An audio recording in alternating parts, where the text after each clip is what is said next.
দিনের আলো তুমি ছড়িয়ে দিতে চলে গেলে মদিনায় মক্কা ছেড়ে হে রাসূল। তোমাকে ভুলি আমি কেমন করে হে রাসূল। তোমাকে ভুলি আমি কেমন করে। খেয়ে না খেয়ে দিন প্রচারের কাজে নিজেকে দিয়েছ বিলিয়ে। তায়েফের যুবকেরা ছিল না আলো, দুষ্ট ছেলেদের পিছু দিল লিলিয়ে। পাথরের আঘাতে ক্ষত বিক্ষত হয়ে, পাথরের আঘাতে ক্ষত বিক্ষত হয়ে সারা শরীর থেকে রক্ত জোড়ে হে রাসূল। তোমাকে ভুলি আমি কেমন করে। হাজারো ব্যথা বেদনা পড়ে ফিরে আসুনি তুমি আপন ঘরে। দিনের আলো তুমি ছড়িয়ে দিতে চলে গেলে মদিনায় মক্কা ছেড়ে হে রাসূল। তোমাকে ভুলি আমি কেমন করে হে রাসূল। তোমাকে ভুলি আমি কেমন করে। সীতারামপুর হিলফুল ফজল যুব সংগঠনের উদ্যোগে আজকের এই মাহফিলের সম্মানিত সভাপতি, প্রধান বক্তা, প্রধান অতিথি, বিশেষ অতিথি সহ সকল মেহমান বিন্দুকে জানাই আন্তরিক শুভেচ্ছা অভিনন্দন। আল্লাহ পাকের দরবারে লক্ষ কোটি শুকর ও সুজুদ আদায় করছি, যিনি আমাদেরকে সুস্থতার নিয়ামত দান করেছেন, পাশাপাশি ইমানি দৌলত দান করেছেন। এই জন্য মহান মালিকের দরবারে শুকর আদায় করছি আলহামদুলিল্লাহ। পবিত্র কুরআনুল কারীমের একখানা আয়াত, একখানা সূরা থেকে কয়েকখানা আয়াত কারিমা তেলাওয়াত করেছি। আল্লাহ পাক রব্বুল আলামিন সূরাতুদ দুহাতে আমাদের নবীজি সম্পর্কে কয়েকখানা আয়াতে কারিমা নাজিল করেছেন। এই আয়াতগুলোতে আমি যাব পড়ে। এর আগে কিছু ভূমিকা স্বরূপ কথা বলি। আল্লাহ পাক আপনাকে আমাকে এমন একজন পয়গম্বরের উম্মত বানিয়েছেন, যিনি আখিরি পয়গম্বর, আখির নবী, যিনি জান্নাতে ঢোকা আগ পর্যন্ত অন্য কোন নবী রাসূলরা জান্নাতে ঢুকতে পারবে না। আখিরি নবীর উম্মতেরা জান্নাতে ঢোকার আগ পর্যন্ত অন্য কোন নবীর উম্মতেরাও জান্নাতে ঢুকতে পারবে না। সিরিয়ালের দিক দিয়ে তিনি দুনিয়ার সব নবীদের পরে আসছেন, মর্তবার দিক দিয়ে দুনিয়ার সমস্ত নবী রাসূল থেকে শ্রেষ্ঠ। এই উম্মত সিরিয়ালের দিক দিয়ে দুনিয়ার সব উম্মতের পরে আসছেন, শ্রেষ্ঠতার দিক দিয়ে এই উম্মত সব থেকে বেশি, সমস্ত উম্মত থেকে শ্রেষ্ঠ। তো যে নবী আমাকে আপনাকে, আল্লাহ পাক যে নবীকে আপনাকে আমাকে দান করলেন, সে নবীকে যদি না মেনে দুনিয়ার থেকে বিদায় হই, নবীর আদর্শ গ্রহণ না করে, নবীর সিরাত সুরত গ্রহণ না করে, নিজের জীবনে আনতে না পারি, নবীর আদর্শ নিজের জীবনে ফলো করতে না পারি, শুধু মুখের ভালোবাসা দিয়েই বান্দা জান্নাতে যেতে পারবে। তাহলে নবী সম্পর্কে আমাদের বহু আলোচনা হবে, কিয়ামত পর্যন্ত হবে। আল্লাহ পাক তার হাবিবের যে শান আর মান মর্যাদা দিয়েছেন, কিয়ামত পর্যন্ত বলে মানুষ শেষ করতে পারবে না। তারপরেও যুগ কি যুগ ধরে উম্মত নবীর বরত্ব, নবীর প্রশংসা, নবীর গুণগান এই জন্য বলতে হবে, যাতে আগামী প্রজন্মের দিলে রসুলের প্রেম, ভালোবাসা, রসুলের আদর্শ যেন তাদের দিলে লালিত হয়। আপনারা আমার নবী এতিম হয়ে দুনিয়াতে আসছেন। নবীজির বাবার নাম আব্দুল্লাহ, মায়ের নাম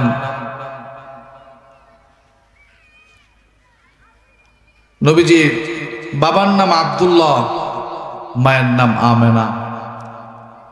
নবীজি সাল্লাল্লাহু আলাইহি সাল্লামের দাদা একদিন 10 সন্তানকে সামনে রাইখা বাইতুল্লাহ কাবার সামনে বলতেছেন, আমি মনে মনে একটা মান্যত করেছিলাম, নিয়ত করেছিলাম, আল্লাহ যদি আমাকে 10 সন্তান পুরা করে, এদের মধ্য থেকে একজনকে আমি কোরবানি দিয়ে আল্লাহর শুকর আদায় করব। 10 সন্তান যখন হলো, সব থেকে ছোট যিনি, ওনার নাম হলেন আব্দুল্লাহ। সিরাত ইবনে হিশামের মধ্যে লেখেন, আব্দুল্লাহ নবীজির বাবা ওনাকে সহ বাইতুল্লাহ 10 জন সন্তান কিনে বাইতুল্লাহ কাবার সামনে যাইয়া দাদা আব্দুল মুত্তালিব লটারি দিলেন, কাকে জবাই করা যায়, কুরবানি করা যায়। আব্দুল মুত্তালিব 10 সন্তান কিনে বাইতুল্লাহ কাবার সামনে গেলেন।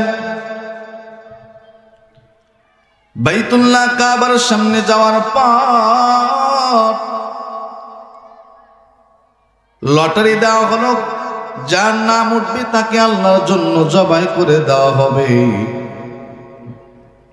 বারবার বারবার লটারি দেওয়া হয়, বারবার বারবার নবীর বাবা আব্দুল্লাহর নাম উঠে যায়। আব্দুল মুত্তালিব আব্দুল্লাহকে ধরে জবাই করার জন্য নিয়ে যায়। নবীর চাচা আবু তালেব ডাক দিয়ে কয়, ও বাবা, জবাই না করে অন্য কোন পদ্ধতিতে তার দম দেওয়া যায় কিনা?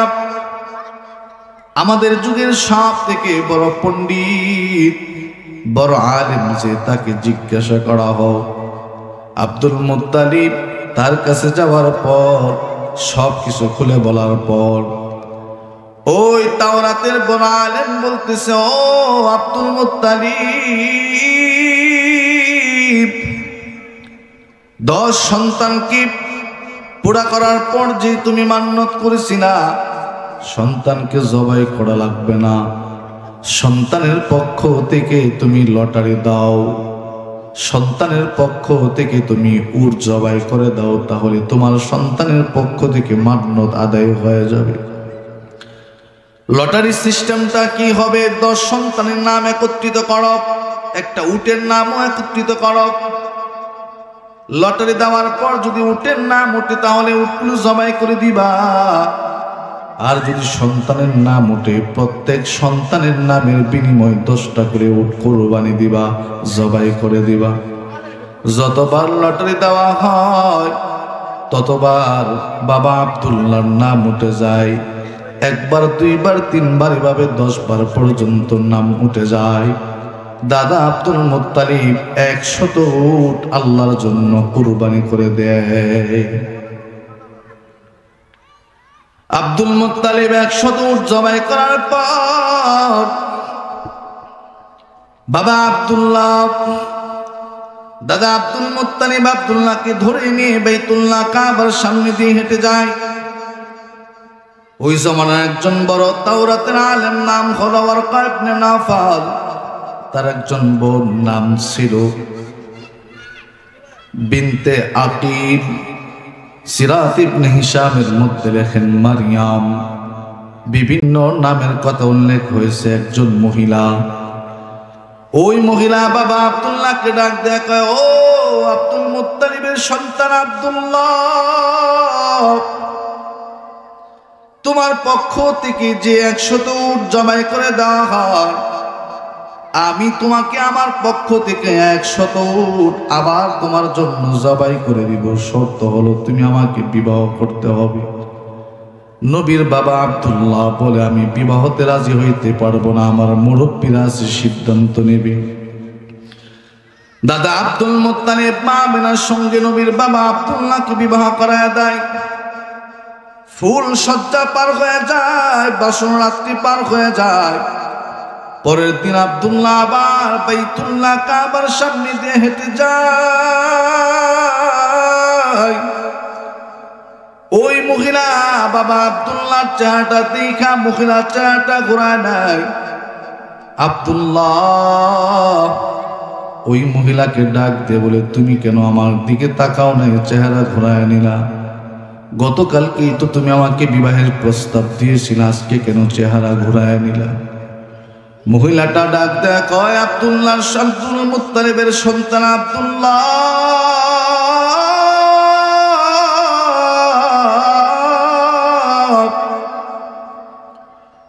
তোমাকে পাওয়ার জন্য আমি বিবাহের প্রস্তাব দেই নাই।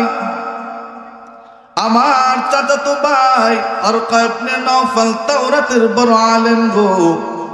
ওই তাওরাতের বড় আলেম বলছে, আখেরি পয়গম্বর, আখেরি জামানার নবী মুহাম্মদুর রাসূলুল্লাহ যিনি দুনিয়ার জমিনে আসবে, উনার বাবার নাম থাকবে আব্দুল্লাহ, দাদার নাম থাকবে আব্দুল মুত্তালিব। আমি তোমার চেহারার দিকে তাকায় দেখি, তোমার চেহারার মধ্যে সেই নূরে মুহাম্মদ ঝলমল ঝলমল করতেছে। আমি তোমাকে বিবাহের প্রস্তাব দিয়েছিলাম এই জন্য, যদি তোমার সঙ্গে আমার বিবাহ হয়ে যায়, আর আমি যদি আখেরি পয়গম্বরের মা হয়ে দুনিয়ার থেকে বিদায় হই, ময়দানে মাহাশরে কিয়ামতের ময়দানে আল্লাহর কাছে দাঁড়ায় বলতে পারবো, আল্লাহ আমি তোমার আখেরি পয়গম্বরের মা হয়ে দুনিয়ার জমিনে আসছি। ও আব্দুল্লাহ, তোমার জন্য আমি পাগল হই না, আখেরি পয়গম্বরের জন্য আমি পাগল হয়েছি। মা আমিনার সঙ্গে বাবা আব্দুল্লাহর বিবাহ হয়ে যায়। মা আমিনার গর্ভে আবার নবী দুনিয়াতে চলে আসে। আব্দুল মুত্তালিব তার সন্তান আব্দুল্লাহকে বলে,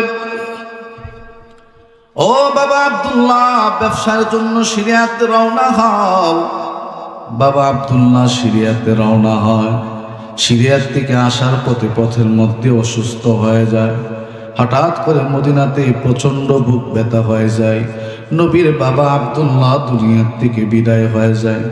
আমার মায়ার নবী এখনো দুনিয়ার জমিনে পদার্পণ করে নাই, বাবা দুনিয়ার থেকে বিদায় হয়ে যায়।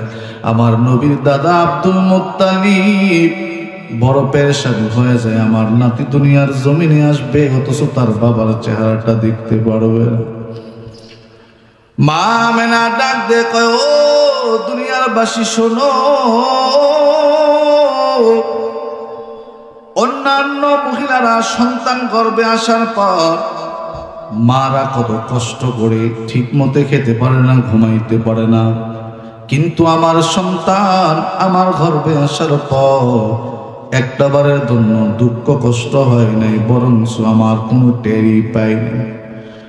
সুবেহ সাদেকের পর মা আমিনার গর্ভ থেকে যখন আমার নবী দুনিয়ার জমিনে পদার্পণ করেন, কে জানি দাদা আব্দুল মুত্তালিবকে ডাক দেখে, ও মক্কার সর্দার আব্দুল মুত্তালিব,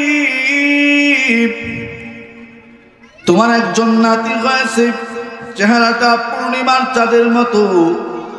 দাদা আব্দুল মুত্তালিব দৌড়ায় আইসা ফজরের এক মুহূর্ত আমার নবীর কোলের মধ্যে নেই, কোলের মধ্যে নিয়ে একটা দৌড় মারছে বাইতুল্লাহ কাবার সামনে, যায় আল্লাহর শুকর আদায় করে। দাদা আব্দুল মুত্তালিব মা আমিনা বলেন, নাম কি হবে? সন্তানের জন্য নাম কি রাখবা বলো? নবীর মা আমিনা ডাক দে কয়, বাবা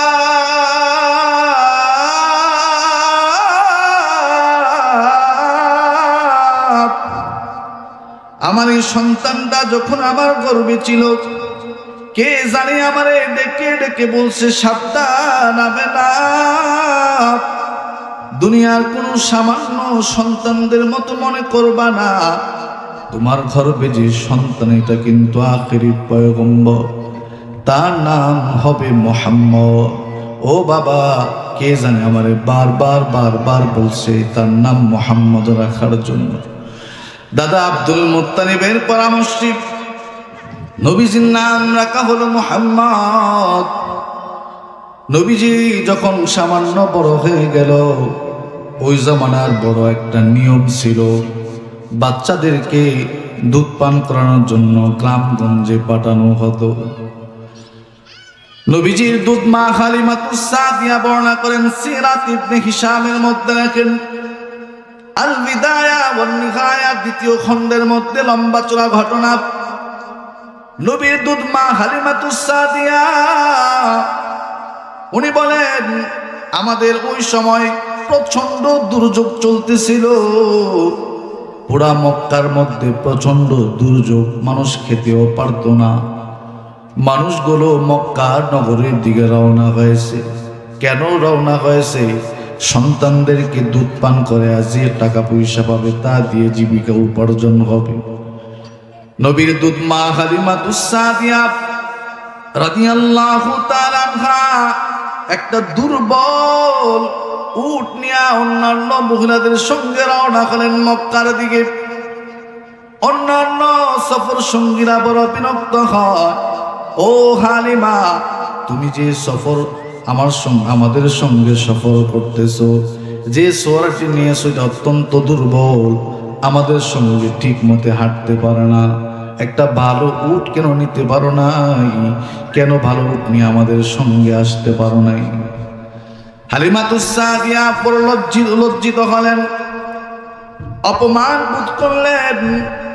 অন্যান্য সকল মহিলারা যে যার মতই করে প্রত্যেকটা বাচ্চাকে কোলে নিয়ে নেয়, কিন্তু যখন মহিলারা আমার নবীরে কোলে নিতে আসতে, যখনই শুনে নবীর বাবা নাই, নবী এতিম, মানুষগুলো কুলের থেকে নামায়া অন্য বাচ্চাদেরকে নিয়ে চলে যায়। মায়ার নবী রাহমাতুল লিল আলামিন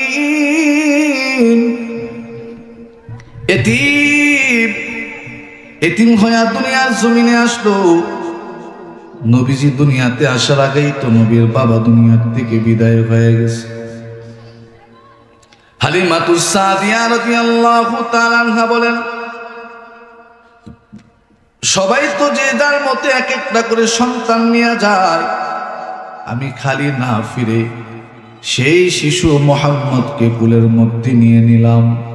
আল্লাহর কি কুদরত! হালিমাতুস সাদিয়া রাদিয়াল্লাহু তাআলা আনহা কুলের মধ্যে নেওয়ার পরে একটা একটা করে বরকত পেতে শুরু করলো।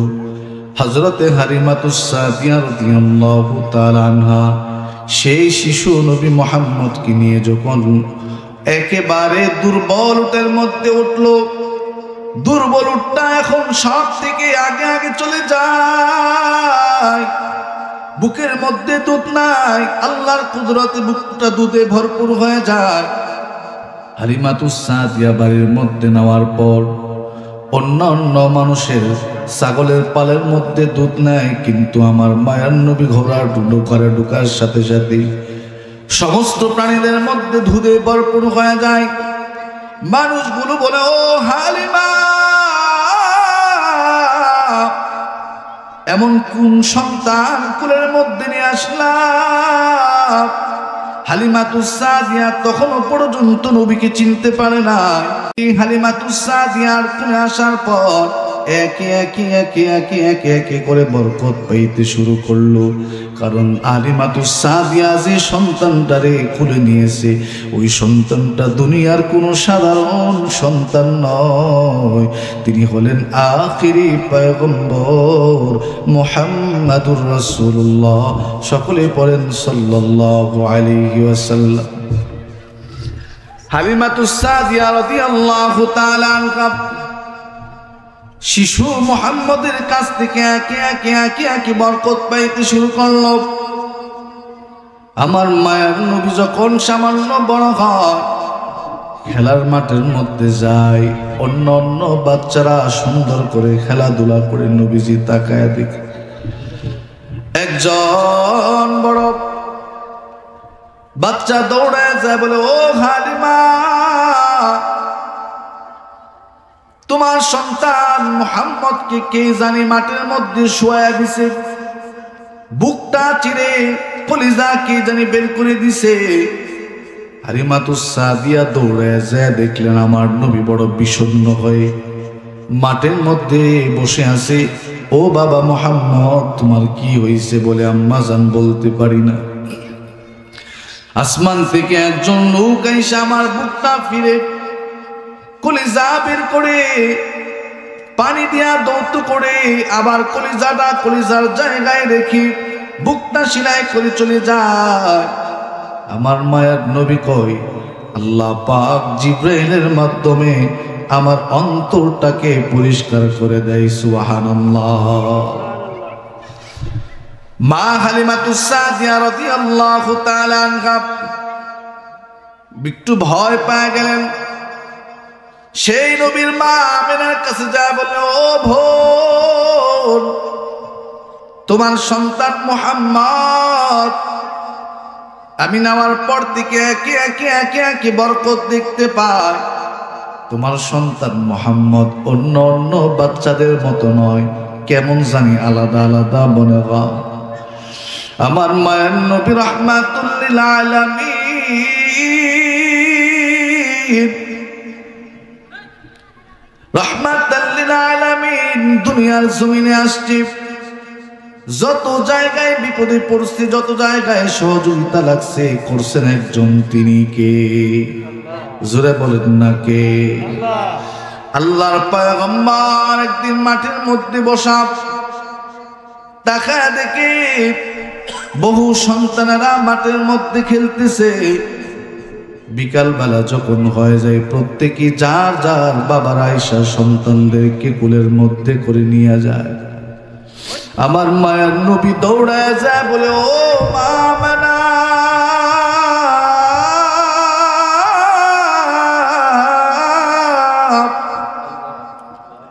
বিকাল বেলা যখন খেলার মাঠে আমার বন্ধু বান্ধবেরা সবাই খেলাধুলা করে, সন্ধ্যা যখন হয়ে যায়, তাকায় দেখি প্রত্যেকেই যার যার বাবা আয়েশা সন্তানের কুলে করে নিয়ে যায়।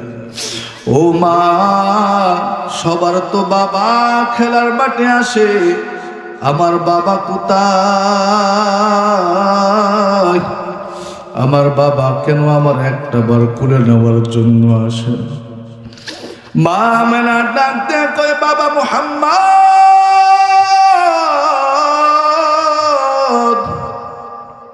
তোমার বাবা তো দুনিয়ার জমিনে নাই। দুনিয়াতে আসার আগেই তো তোমার বাবা দুনিয়ার থেকে বিদায়। আমার মায়ের নবী বলে, ও মা, তাহলে আমার বাবার কবরটা কোথায়? আমার বাবার কবরটা একটু দেখা দাও, আমি জিয়ারত করব। মা আমেনা দাদা আব্দুল মুত্তালিবের যায় কই, আব্বা জান, আপনার নাতি তার বাবার কবর জিয়ারত করার জন্য পাগল হয়ে গেছে। আল্লাহর পয়গম্বরের দাদা আব্দুল মুত্তালিব, মা আমেনা, উম্মে আইমান একজন দাসীকে একটা উট দিয়ে আমার মায়ের নবীর মদিনার মধ্যে পাঠায়া দেয়। আমার মায়ের নবী বাবার কবর সামনে দাঁড়ায়, ছোট মানুষ বাবা হারায়াতি কান্না করতেছে, বলতেছে, বাবা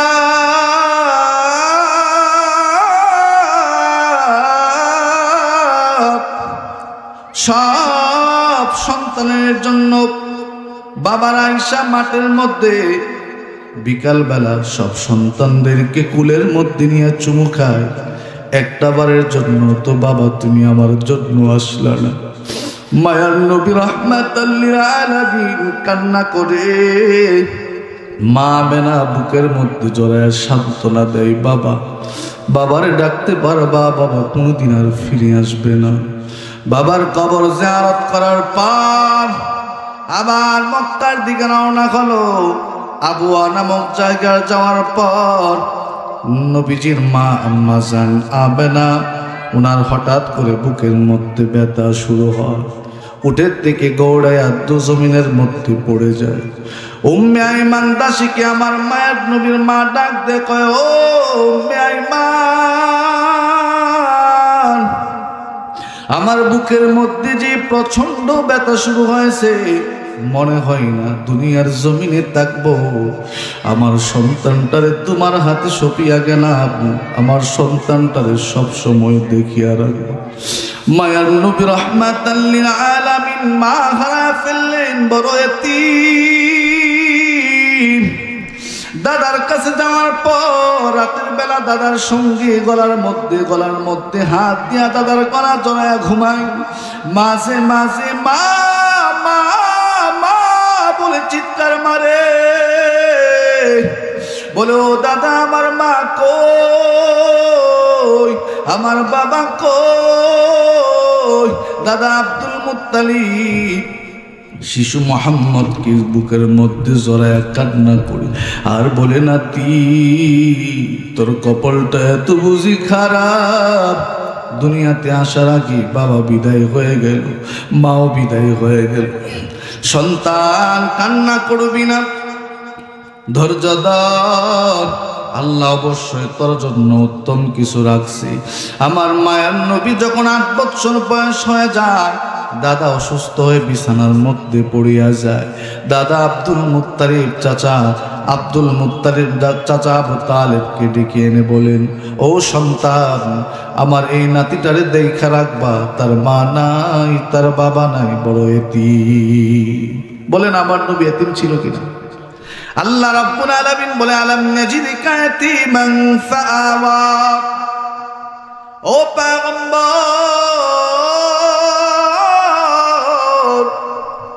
আপনাকে আমি আল্লাহ এতিম হিসাবে পাই নাই। পদে পদে পদে পদে আমার মায়ার নবী বড় এতিম হয়েছে। মায়ার নবীর দাদা 8 বছর বয়সে বিদায় হয়ে যায়। দাদা আব্দুল মুত্তালিব নবীকে এতটা ভালোবাসতো, বাইতুল্লাহ কাবার সামনে 10টা চেয়ার ছিল, দাদা আব্দুল মুত্তালিবের জন্য একটা চেয়ার ছিল। দাদা আব্দুল মুত্তালিবের চেয়ারের মধ্যে মায়ার নবী রাহমাতাল লিল আলামিন যে ছোট মানুষ বৈশা যাইতো। চাচারা বলতো, মোহাম্মদ তুমি জায়গায় বসবো না, তোমার দাদার চেয়ার নামায়া দিত। দাদা আব্দুল মুত্তালিব বলতো, সন্তানরা আমার নাতিরে নামাইবা না, ওরে আমার জায়গাটায় বসতে দাও, কারণ হলো আমার নাতিটা বড় এতিম। চাচা আব্দুল মুত্তালিবের কাছে আবু তালেবের কাছে হাতের মধ্যে বুঝায় দেয়া যায়, ও সন্তান, তোমার যে সন্তানগুলো আছে, আমার এই নাতি মোহাম্মদকে তোমার কাছে দিয়ে গেলাম, মরণ পর্যন্ত তোমার সন্তানের চাইতে আরো বেশি মহাব্বত করবা। সুবহানাল্লাহ বলেন। আবার মায়ার নবী রাহমাতাল লিল আলামিন কষ্টে কষ্টে কষ্টে কষ্টে বড় হইলেন। 40 বছর হওয়ার পর আল্লাহর পক্ষ থেকে ওহী আসলো, বেঈমানের দলেরা মায়ার নবীর কত নির্যাতন করলো, কত জুলুম করলো।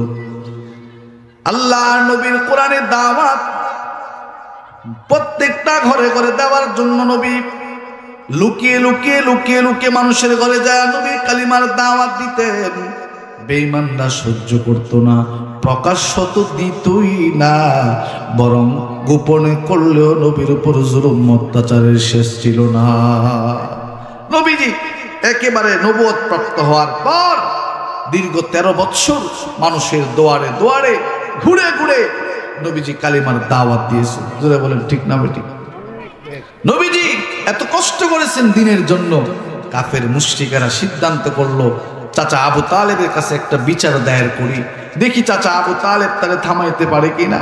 চাচা আবু তালেবকে বিচার দায়ের করলো, ও আবু তালেব, আপনি তো কুরাইশ বংশের সর্দার, আপনার ভাতিজারে তামান, তিনি আমাদের বাপ দাদার ধর্মের উপর কথা বলে, বাপ দাদাদের প্রভুর উপর কথা বলে, খুদাদের উপর কথা বলে, লাত উজ্জার বিরুদ্ধে কথা বলে, আপনার বাতিজাকে থামান, না হয় কিন্তু আমরা তাকে হত্যা করে ফেলব। নাউজুবিল্লাহ। নবীজির প্রথমে দুনিয়ার বিভিন্ন জিনিসের প্রলোভন দেখাইছে। মুহাম্মদ, তুমি কি চাও সর্দার হইতা? আমরা সর্দার বানাবো। তুমি কি চাও সুন্দর নারীর বিয়ে করতা? মক্কার পুরো আরবের সব থেকে সুন্দরী নারীর সঙ্গে তোমার বিবাহ দিব। তুমি কি চাও টাকাওয়ালা হইতা? সব টাকা তোমার পায়ের কাছে এনে দিব। তারপরেও আমাদের বাপ দাদাদের ধর্মের বিরুদ্ধে কথা বলবা না। নবীজি বলেন, দুনিয়ার সব কিছু আমার কাছে তুচ্ছ। আল্লাহর তাওহীদ, আল্লাহর একাত্মবাদ দুনিয়াতে প্রতিষ্ঠার জন্য আমি নবী দুনিয়াতে আসছি। আর এটা তো তোমাদের কাছে দেওয়া সম্ভব, যেটা সম্ভব নয়। আসমানের সূর্য চন্দ্র যদি আমার কাছে এনে দাও, তারপরেও আল্লাহ পাকের একাত্মবাদের দাওয়াত থেকে এক চুল পরিমাণ আমাকে সরাইতে পারবে না। নবীজিকে সরাইতে পারছে? বলেন পারছে? নবীজির মিশন ছিল মানুষকে আল্লাহর দিকে। সকল কাফেররা সিদ্ধান্ত করলো, কি সিদ্ধান্ত? তাকে শেষ পর্যন্ত হত্যা করেই ফেলতে হবে। وَإِذْ يَمْكُرُ بِكَ الَّذِينَ كَفَرُوا لِيُثْبِتُوكَ أَوْ يَقْتُلُوكَ أَوْ يَخْرُجُوكَ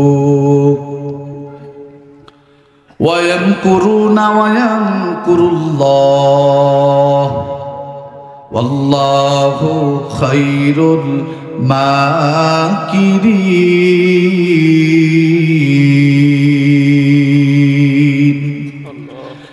আল্লাহ রাব্বুল আলামিন বলেন, পয়গম্বর, কাফের মুশরিকরা পরামর্শ করে সিদ্ধান্ত করে আপনাকে হত্যা করে ফেলবে, আপনাকে বের করে দিবে, দুনিয়ার থেকে একেবারে নিশ্চিহ্ন করে দিবে। তারা যতই ষড়যন্ত্র করুক না কেন, তাদের ষড়যন্ত্র আল্লাহর কৌশলের সামনে মুহূর্তের জন্য টিকতে পারবে না। যারা বলেন ঠিক না? বলেন, সব থেকে উত্তম কৌশলকারী আমার আল্লাহ। কাফিরেরা যতই ষড়যন্ত্র করুক, নবীর দাওয়াতকে বন্ধ করতে পারে না। মায়ার নবী রাহমাতুল লিল আলামিন ঘুমায় গেল। নবীজির ঘরের চতুর্পাশে কাফেররা ঘেরাও করে দিছে, আজকে হত্যা করেই ফেলবে। নবীজি বড় পেরেশানি হয়ে গেলেন। আল্লাহ পাক ডাক দেয়, কয় পয়গম্বর, ভয় পাবেন না, পেরেশানি হবেন না। ও পয়গম্বর, সূরা ইয়াসিনের একটা আয়াত পড়ে বালির মধ্যে ফু দিয়া বালিগুলো ছিটায় দেন, আমি আল্লাহর কুদরত দেখতে পাবেন। বালিগুলো প্রত্যেকটা কাফের বেঈমানদের চোখের মধ্যে আমি আল্লাহ তীর হিসাবে ঢুকায় দিব। নবীজির আল্লাহ জায়গায় জায়গায় নবীজির আল্লাহ বাঁচাইছেন। সে নবীর উম্মত হতে পারে, আমরা খুশি না বেজা? যারা বলেন নবীজিকে মানা দরকার আছে না নাই? যারা বলেন আছে না নাই? শুধু মুখে মুখে না, কলিজা থেকে নবীজিকে মহাব্বত করতে হবে, কলিজা থেকে। আর এটার প্রমাণ দেখাইতে হবে আমলের মাধ্যমে। যারা বলেন ঠিক না বেটি? সাহাবা একরাম শুধু মুখে মুখে নবীকে ভালোবাসে নাই, আমলের মাধ্যমে সাহাবা একরাম প্রমাণ দেখাইছেন। নবী দুনিয়া একদিকে, আপনার মহাব্বত ভালোবাসা একদিকে। যারা বলেন ঠিক না বেটি? মায়ান নবী রাহমাতাল লিল আলামিন মক্কা থেকে হিজরত করে মদিনায় চলে যায়। নবীর একজন আশিক যুবক, নাম হলো আব্দুল উজ্জা, বাড়ি মক্কাতে, বড় ধনাঢ্য ব্যক্তি, বাবা নাই, এতিম, চাচার কাছে লালিত পালিত হয়। মায়ান নবী রাহমাতুল লিল আলামিনের মুহাব্বত ওই যুবকের ভিতরে বড় বেশি, কিন্তু কালিমা পড়ার সাহস পায় না। চাচার কাছে যায়, বলে, ও চাচা, আব্দুল্লাহর সন্তান মুহাম্মদ, যিনি নিজেকে নবী দাবি করে, ওনার সম্পর্কে আপনার মন্তব্য কি? বলে, ভালো মানুষ। সত্য বলে না মিথ্যা বলে? বলে সত্য বলে। তার রব আল্লাহ যার কথা বলে উনি সত্য কিনা? বলে সত্য। সব যদি সত্য হয় তাহলে আপনারা মানেন না কেন? বলে, মানি না এই জন্য বাপ দাদার ধর্মের মুখের উপর চুলকানি লাগবে, এই জন্য মানি না। বলে চাচা চলেন না দুজনে মিলে আমরা নবীর হাতে হাত রেখে কালিমা পড়ে মুসলমান হয়ে যায়। আল্লাহর গোলাম যুবক এই কথাটা বলার পর চাচা বললেন ভাতিজা যা বলছো বলছো দ্বিতীয়বার বলবা না। সব জানি সত্য, তারপরেও মানা যাবে না। যদি মুহাম্মদের কথা বলো তাহলে কিন্তু বাড়ির থেকে বের করে দিব, সম্পত্তি থেকে বঞ্চিত করব, যা যা পাইবা সব কিছু থেকে কিন্তু বঞ্চিত করে দিব। আল্লাহর গোলাম যুবক এখন ডাক ডাক কয় চাচা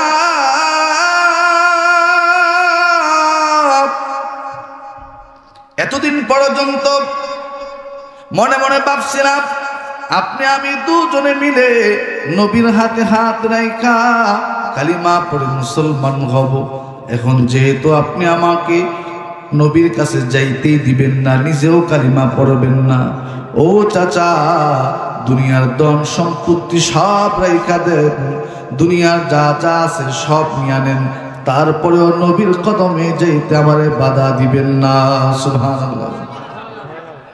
আল্লাহর গোলাম যুবক চাচার সাথে কথাবার্তা বলার পর নবীর সাহাবী আব্দুল উজ্জা নাম ছিল। ওই আল্লাহর গোলাম যুবক মক্কার দিকে রওনা হবে, এমন সময় চাচা ডাক ডাক কয় ভাতিজা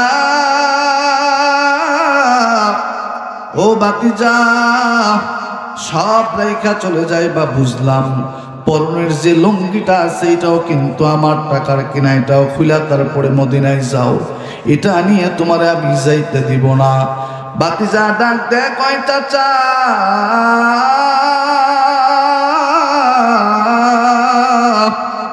নবীরে মানার কারণে দুনিয়ার সব হারাইলাম, ঘর হারাইলাম, বাড়ি হারাইলাম, জায়গা জমি সব হারাইলাম, এমন যদি আমার কাপড়টা পর্যন্ত হারায় দিতে হয় আমি কাপড়টাও ছেড়ে দিব, তারপরও নবীর কালিমা থেকে একটা মুহূর্তের জন্য দূরে যাব না।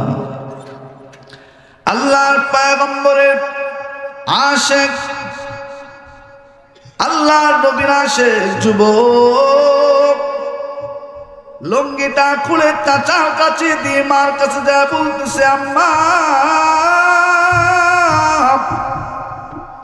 ঘরের মধ্যে একটা কাপড় আসেনি, ওই কাপড়টা দিয়া দেন, যে কাপড়টা পরে কোন রকম আমি সতরটা দেখে নবীর দরবার পর্যন্ত যেতে পারি।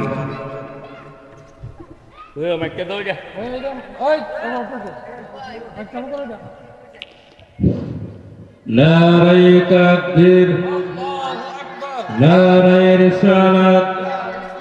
প্রধান আকর্ষণ বক্তা জেহাদি সাহেবের আগমন, সীতারামপুরের পক্ষ থেকে প্রধান অতিথি হাজী খলিলুর রহমান সাহেবের আগমন, প্রধান অতিথি হাজী খলিলুর রহমান সাহেবের আগমন।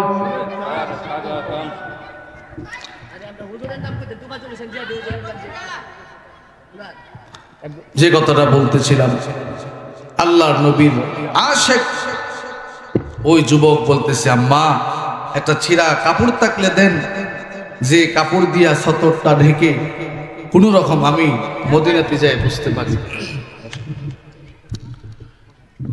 আল্লাহর গোলাম যুবক নবীর প্রেম তার দিলের মধ্যে বড় বেশি। মক্কা থেকে হেঁটে হেঁটে হেঁটে হেঁটে কোন রকম সতরটা রেখে মদিনাতে পৌঁছে গেলেন।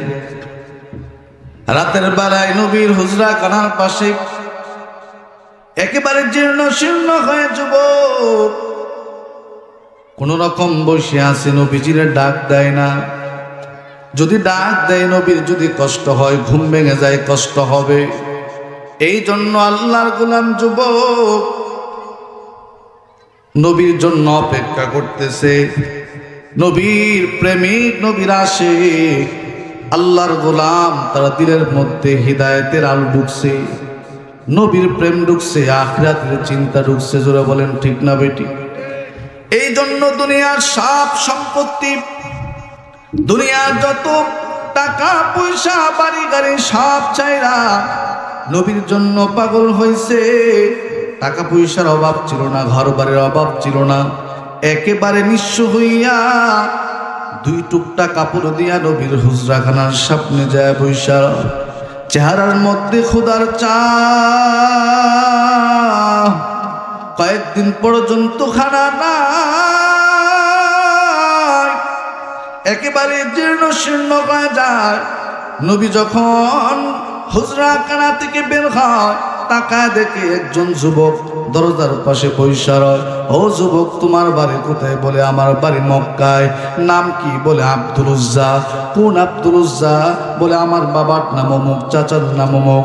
নবী বলেন, তোমার তো আমি জানতাম তুমি তো অত্যন্ত ধনাঢ্য ব্যক্তি, টাকা পয়সার অভাব নাই, তোমার এই অবস্থা কেন? যুবকটা ডাক দেয়, কয়, ও পয়গম্বর,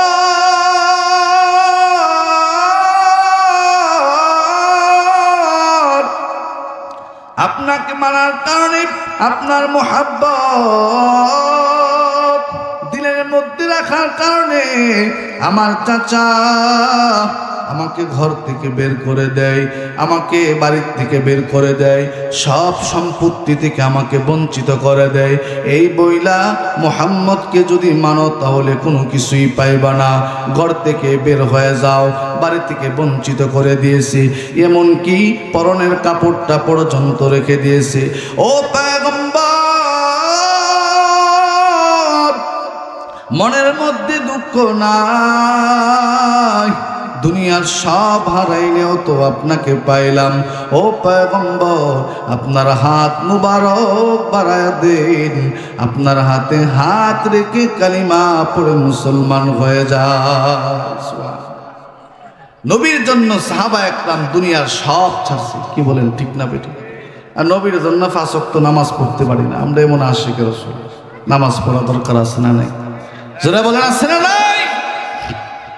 এই মিয়া, নবীর সুন্নত ছাড়া যারা নবীর উম্মত দাবি করেন, নিজের একটু প্রশ্ন কইরেন, আমি কেমন উম্মত হইলাম?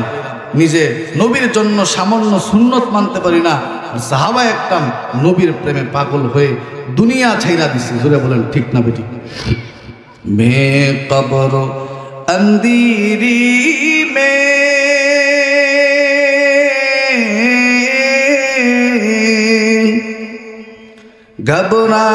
घबराऊंगा जब तन्हा,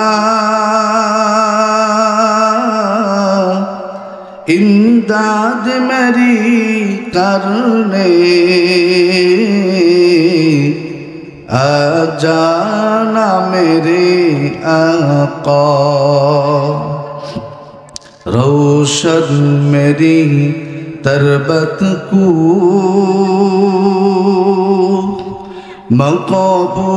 मक़बूल दुआ करना, जब वक्त नज़ा आए दीदारो अता करना, दीदारो अता करना। है नूरे खुदा आँखा आँखों में समा जाना, या दर पे बुला लेना, या ख्वाब में आ जाना, पर्दानशी दिल की पर्दे में रहा करना, जब वक्त नज़ा आए दीदारो अता करना। আল্লাহুম্মা আমিন বল।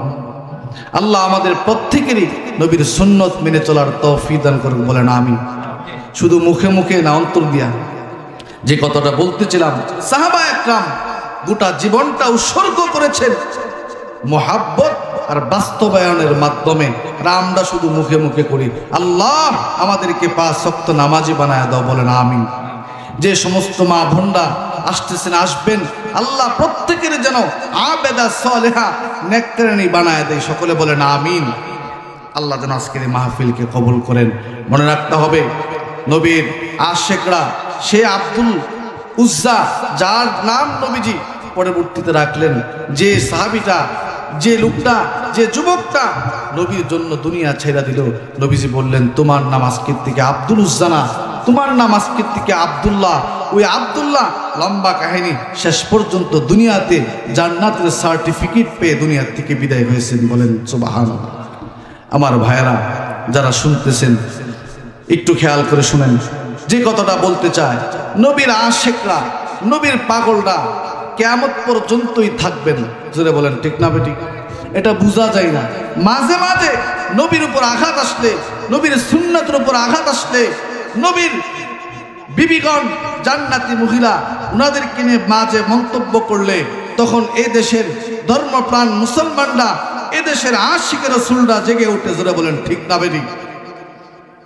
মনে রাখতে হবে, এই পর্যন্ত সারা পৃথিবীতে যখনই যেখানে নবী, নবীর বিবিগণ, তাদের ইজ্জতের উপর হামলা এসেছে, সারা পৃথিবীর মানুষ, সারা পৃথিবীর মুসলমানরা, সারা পৃথিবীর আশিকের রাসূলরা স্লোগান, বক্তৃতা, একবারে রাজপথে নেমে বুকের তাজা রক্ত ঢেলে দিয়ে প্রমাণ করেছে যে এখনো পর্যন্ত দুনিয়াতে আশিকের রাসূল, এখনো পর্যন্ত দুনিয়াতে নবী প্রেমিকটা দুনিয়াতে আছে। জুড়ে বলেন ঠিক না বেটি?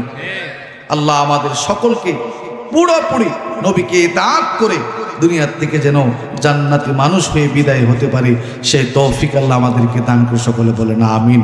ওয়া আখিরু দাওয়ানা আলহামদুলিল্লাহি রাব্বিল আলামিন।